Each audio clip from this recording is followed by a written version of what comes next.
Hello, good morning. Hope that all of you out there are dry and safe and not enduring adverse effects of one or more of the hurricanes going through in the United States. Couple of additional housekeeping handouts will be afterwards. They will put them on PDF and send them out to all the participants. They will also be recording this webinar and will make that audio available. So I think we have about almost 300 people here this morning. That's terrific. I'm so glad that you're able to attend. I know that everyone out there is very busy with the startup of school, and that there are other places that you can be and things that you can be doing and spending your time on. So I appreciate your time, and I will hopefully at the end you'll say that it was well spent. So my name is Kimberly Vannest. I am a full professor at Texas A&M University, where I have been working for the last 17 years. I started my professional educational career as a general education high school teacher in Southern California, and I taught in Big Bear High School. Let's see, I'm getting some comments that it is difficult on audio. Is this better?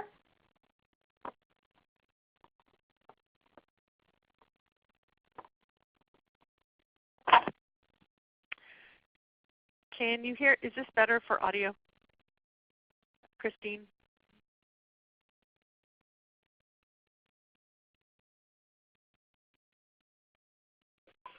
It may have to do with bandwidth. So okay. The people who are not able to hear, I'll put it in the chat box. They will need to phone in. All right. Terrific. So the slideshow is going to be just the PowerPoint presentation. You won't see like a live news feed video of me. It'll just be slides and my voice. At the end, I'll give my contact information, so if anybody would like to have any one-on-one time or after the question and answer, I'd be happy to set up times to meet with or Skype with anybody that would be interested or needs more information. Okay, so I started out as a general education teacher and then did several years as a special education teacher.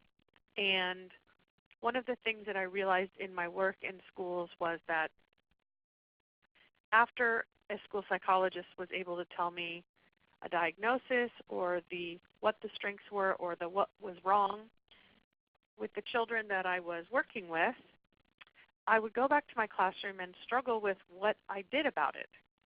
And so I recognized that as an educator, we needed more how-to for working with children with or at risk for emotional and behavioral disorders.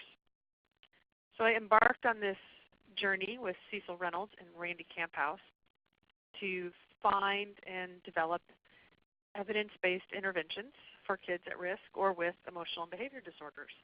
And that's what we're going to talk about today, these BASC-3 Tier 2 and 3 interventions, which also actually include Tier 1 and classroom interventions as well. So there are 2 books available through Pearson. The Behavioral and Emotional Skill Building Guide, which is essentially a Tier 1 and Tier 2 product that includes lesson plans and curriculum, and a Tier 3 Behavior Intervention Guide, which includes individualized interventions based on the results of the BASC and how you might match up interventions to particular deficits in subscale areas. What we're going to cover this morning is the multi-tier system of support for prevention, early intervention, and tertiary intervention for emotional and behavior problems in children and youth, essentially Tier 1, 2, and 3. Tier 1 to 2 includes this classroom and small group behavior and emotional skill building guide. It has scripts, activities, talking points, discussion groups, and guided group sessions. Tier 2 and 3, we have group and individualized interventions through the BASC-3 intervention guide, which is a collection of comprehensive interventions, step-by-step programming, the references to the evidence-based and the studies that are derived from the professional literature within education, psychology, and medicine. It's kind of a pet peeve of mine that so many products put a stamp of evidence-based intervention on them, but then never provide any support for how they might be evidence-based. So with the intervention guide, you have access to online repository of all of the references for all of the studies that demonstrate the efficacy of these different interventions. We also have parent tip sheets and parent guides to provide support based on that same empirical literature. And we also have fidelity of implementation checklists, which are paper forms so that you can monitor the intervention use and the student responsiveness. Because we all know that the best laid plans only work if they're implemented.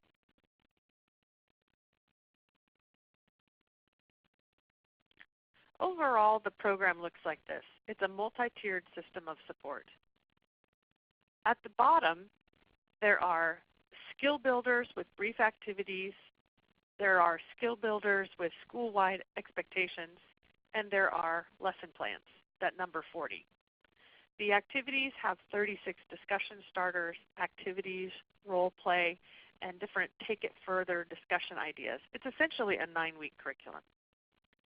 At Tier 2, you can use some of these scripted lessons in classrooms or small groups, but we also have small group guides that a counselor might use with a pull-out situation or a push-in within a small group.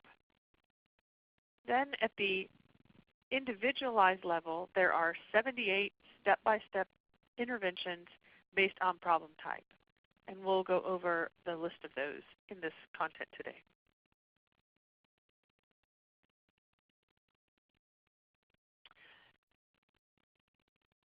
The age group for these materials is expected to be K through 12.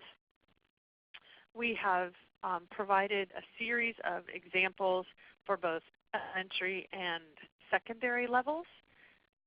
That doesn't mean that some things might not need to be tweaked using professional experience or changing the vocabulary a little bit to meet the needs of particular groups. We know that as a field, improved outcomes are seen with evidence-based practices. Have you all seen that in your schools and school districts, that the move to evidence-based practices is improving student outcomes?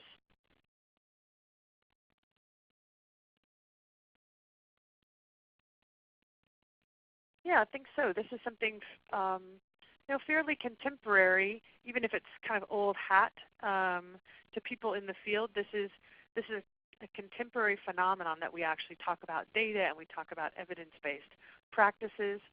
And when you look at the literature about what does that mean, what is an evidence-based practice? It's this overlap between professional expertise, the values and expectations of your school district culture, student needs, parent needs, and also the best research evidence. So what you all are bringing to this is the professional expertise side that reflects the values and expectations of your constituent groups, your students, your parents, your families, your community. And what these intervention products are bringing is the very best research evidence to support you in those things. So as a declaration of conflict of interest here, obviously I am the first author on these products, and so I think they're pretty great. They've been more than a decade of my life in the making. I spent a lot of time doing this, so I'm reasonably proud of the work. but I ask that you do use your professional judgment in evaluating a best fit approach for the needs of your students and clients, because not every intervention works for every single kid in every single situation. And so please consider the products that you adopt carefully, because what we all want ultimately are improved student outcomes for our kids. So where did this come from? Well, the professional expertise includes the independent and collective educator, clinician, and school psychologist experience of all three authors across many states and countries spanning 30 to 40 years each. So between the three of us, more than a century of experience in school and clinic settings. Then we've also spent more than a decade, several decades, on amassing the best in the research evidence. To our knowledge, this work is unparalleled in the accessible, summarized research evidence provided, so that you can make your own decisions about individual interventions and that you have access to that content and material. It also helps you defend your practices.